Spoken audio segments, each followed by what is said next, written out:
അതുപോലെ തന്നെ പ്രിയപ്പെട്ടവരെ, ഫിർഔനിനെ പരാജയപ്പെടുത്തി മൂസാ നബിക്ക് വിജയം നൽകിയ നന്ദിയായിട്ടാണ് മക്കയിൽ നിന്ന് മദീനയിലേക്ക് ജൂതന്മാരെ മക്കയിൽ നിന്ന് മദീനയിലേക്ക് അള്ളാന്റെ റസൂലും സഹാബത്തും വന്നപ്പോൾ ജൂതന്മാർ മുഹറം 10 നോമ്പ് എടുക്കുന്നതായി മദീനയിൽ വന്നപ്പോൾ നബിതങ്ങൾ കണ്ടപ്പോൾ, നബിതങ്ങളുടെയും സഹാബത്തിന്റെയും ശ്രദ്ധയിൽപ്പെട്ടപ്പോൾ അവരോട് ചോദിച്ചപ്പോൾ അവർ പറഞ്ഞത് എന്താണ്? ഫിർഔനിനെ പരാജയപ്പെടുത്തി മൂസാ നബിക്ക് വിജയം നൽകിയതിന്റെ നന്ദി കാരണത്താലാണ് ഞങ്ങൾ നോമ്പ് പിടിക്കുന്നതെന്ന് ജൂതന്മാര് പറയുമ്പോൾ അള്ളാഹുവിന്റെ പ്രവാചകൻ സല്ലല്ലാഹു അലൈഹി വസല്ലമ തങ്ങള് അവിടുന്ന് പറഞ്ഞു, മൂസാ നബി അലൈഹിസ്സലാമിന് നിങ്ങളെക്കാൾ കൂടുതൽ അടുപ്പമുള്ളത് ഞങ്ങൾക്കാണ്.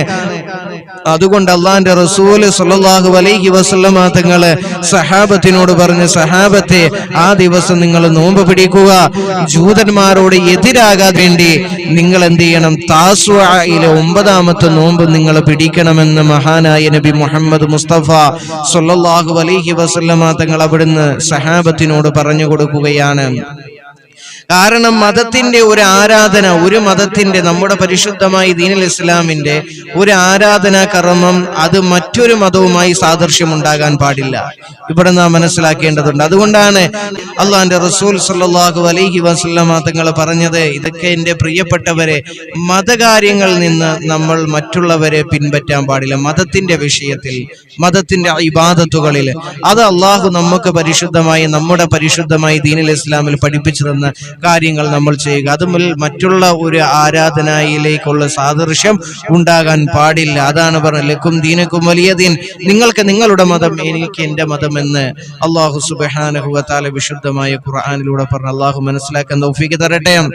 അതുപോലെ തന്നെ മുഹറം 10 ചരിത്ര പ്രാധാന്യമുള്ള അനേകം സംഭവങ്ങൾ മുഹറം സാക്ഷിയാണ്. നമ്മൾ മനസ്സിലാക്കണം. എങ്ങനെ?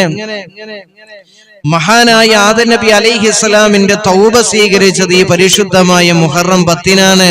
അതുപോലെ ഇസ്തവൽ സഫീനതു നൂഹ് അലൈഹിസ്സലാത്തു വസ്സലാം അലൽ ജൂദി, അതായത് മഹാനായ നൂഹ് നബി അലൈഹിസ്സലാമിന്റെ കപ്പല് നങ്കൂരമിട്ടത്, ജൂദി പർവ്വതത്തിൽ നങ്കൂരമിട്ടത് ഈ പരിശുദ്ധമായ മുഹറം മാസത്തിലാണ്. മുഅ്മിനീങ്ങളെ, നജാതു ഇബ്രാഹിമ മിനൻ നാരി, നമ്രൂദിന്റെ തീക്കുണ്ടാരത്തിൽ നിന്ന് അല്ലാഹു സുബ്ഹാനഹു വ തആല ഇബ്രാഹിം നബി അലൈഹിസ്സലാമിനെ രക്ഷിച്ചത് ഈ പരിശുദ്ധമായ മുഹറം 10നാണ്. നജാതു ബനി ഇസ്രായീൽ മിൻ അദുവിഹിം ഫിർഔന യൗമ ആശുറാ, ഈ ആശുറാ ദിവസത്തിൽ, മുഹറം 10ന്റെ ദിവസത്തിലാണ് ഫിർഔനിൽ നിന്നും ഫിർഔനിന്റെ സൈന്യത്തിൽ നിന്നും അല്ലാഹു